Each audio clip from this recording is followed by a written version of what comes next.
അസാമിൽ പുതുചരിത്രം. വടക്കുകിഴക്കൻ മേഖലയിലെ തന്ത്രപ്രധാനമായ ചൈനീസ് അതിർത്തിയിൽ ആദ്യത്തെ എമർജൻസി ലാൻഡിംഗ് ഫെസിലിറ്റി രാഷ്ട്രത്തിന് സമർപ്പിച്ച പ്രധാനമന്ത്രി നരേന്ദ്രമോദി. ചൈനീസ് അതിർത്തിയോട് ചേർന്ന് നിർമ്മിച്ചിട്ടുള്ള ദിബ്രുഗഡിലെ മോറൻ ബൈപ്പാസിലെ ഹൈവേ റൺവേയിൽ പ്രധാനമന്ത്രി മോദിയുടെ വിമാനം ചരിത്രപരമായ ലാൻഡിംഗ് നടത്തി. ഇതാദ്യമായാണ് ഒരു പ്രധാനമന്ത്രിയുടെ വിമാനം ദേശീയപാതയിൽ ലാൻഡ് ചെയ്യുന്നത്. പ്രധാനമന്ത്രി ഉദ്ഘാടനം നിർവഹിച്ചതിന് പിന്നാലെ ഭാരതത്തിന്റെ വ്യോമസേനയുടെ എയർ ഷോയും നടന്നു.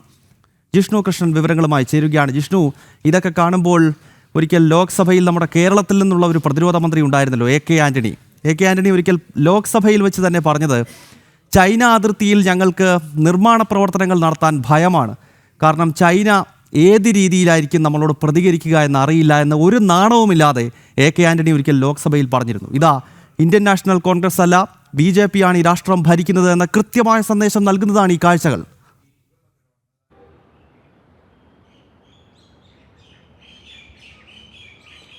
ഗൗതം, അത്തരം സാഹചര്യങ്ങൾ മാറി മറഞ്ഞു എന്നുള്ളത് വളരെ വ്യക്തമാണ്. നേരത്തെ നമ്മൾ സൂചിപ്പിച്ചിരുന്നു, വടക്കിഴക്കൻ മേഖല എന്നുള്ളത് ഡൽഹി ഭരിച്ചിരുന്നവൾ ഒരു തരത്തിലും ശ്രദ്ധിക്കാതിരുന്ന, യാതൊരു തരത്തിലും വികസന പ്രവർത്തനങ്ങളോ അടിസ്ഥാന സൗകര്യ വികസനമോ നടത്താതിരുന്ന മേഖലയിൽ ഇന്ന് രാജ്യത്തിൻ്റെ അവിഭാജ്യ ഘടകമായി വടക്കിഴക്കൻ മേഖലയെ കേന്ദ്ര സർക്കാർ നോക്കിക്കാണുന്നുണ്ട്. കൃത്യമായിട്ടുള്ള അടിസ്ഥാന സൗകര്യ വികസനം നടത്തുന്നു. ഇന്ന് അതിലൊരു പുതിയ ചരിത്രമാണ് പറഞ്ഞിട്ടുള്ളത്. അസ്സാമിൽ വടക്കിഴക്കൻ മേഖലയിൽ തന്നെ ആദ്യത്തെ എയർ സ്ട്രിപ്പാണ്, ഇത്തരത്തിൽ ഹൈവേയിൽ നിർമ്മിക്കുന്ന എയർ സ്ട്രിപ്പാണ് പ്രധാനമന്ത്രി നരേന്ദ്രമോദി രാജ്യത്തിന് സമർപ്പിച്ചിട്ടുള്ളത്. ദിബ്രുഗഡിൽ മൊറാൻ ഹൈവേയിൽ നിർമ്മിച്ച ഹൈവേ റൺവേയിൽ ആദ്യം പ്രധാനമന്ത്രി നരേന്ദ്രമോദി തന്നെയാണ് പറന്നിറങ്ങിയത്. പിന്നീട് വ്യോമസേനാ മേധാവി എയർ മാർഷൽ AP സിംഗിൻ്റെ ഒപ്പം തന്നെ ഈ എയർ ഷോ പ്രധാനമന്ത്രി വീക്ഷിക്കുകയുണ്ടായി. ഭാരതത്തിൻ്റെ യുദ്ധവിമാനങ്ങൾ, ഓപ്പറേഷൻ സിന്ദൂറിൻ്റെ ഹീറോ ആയിട്ടുള്ള റഫേലും കൂടാതെ സുഖോയും ഉൾപ്പെടെയുള്ള യുദ്ധവിമാനങ്ങൾ ദിബ്രുഗഡിലെ ഹൈവേ റൺവേയിലൂടെ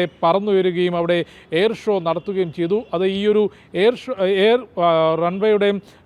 ഹൈവേ റൺവേയുടെ നിർമ്മാണം പൂർത്തിയാക്കിയത് മേഖലയിൽ സൈനിക ആവശ്യത്തിനും ഒരുപോലെ സിവിൽ ആവശ്യത്തിനും ഗുണകരമാകും എന്ന ആശയം സൈന്യത്തിനുണ്ട്.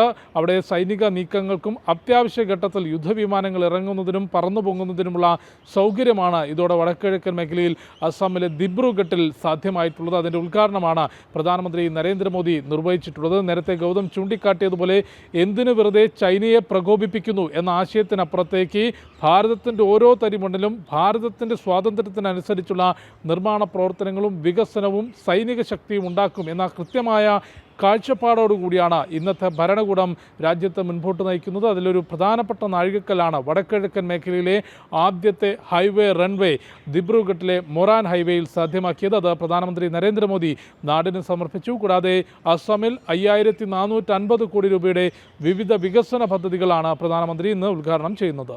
ഗൗതം.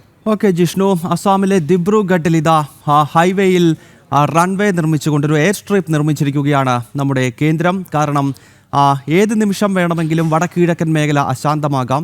ചൈനയെ സംബന്ധിച്ചിടത്തോളം നമുക്കറിയാം, ഒരു ഭാഗത്ത് സമാധാനത്തിൻ്റെ സന്ദേശം നൽകുമ്പോഴും മറുഭാഗത്ത് പ്രകോപനങ്ങൾ സൃഷ്ടിക്കുന്ന ഒരു ജനാധിപത്യ സ്വഭാവം ലേശമില്ലാത്ത രാജ്യമാണ് ചൈന. അതിനാൽ അങ്ങനെയുള്ള പ്രകോപനങ്ങൾ നമ്മുടെ വടക്കുകിഴക്കൻ മേഖലയിൽ ഉണ്ടായിക്കഴിഞ്ഞാൽ വളരെ പെട്ടെന്ന് തന്നെ തിരിച്ചടിക്കുക എന്ന ലക്ഷ്യത്തോടു കൂടിയാണ് ഇത്തരം എയർ സ്ട്രിപ്പുകളാണെങ്കിലും അത്യാധുനിക റോഡുകളും പാലങ്ങളും ഒക്കെ നമ്മൾ ചൈന അതിർത്തിയിൽ ഇപ്പോൾ വളരെ ശക്തമായി നിർമ്മിക്കുന്നത്. ജിഷ്ണു കൃഷ്ണനാണ് വിവരങ്ങളുമായി ചേർന്നത്.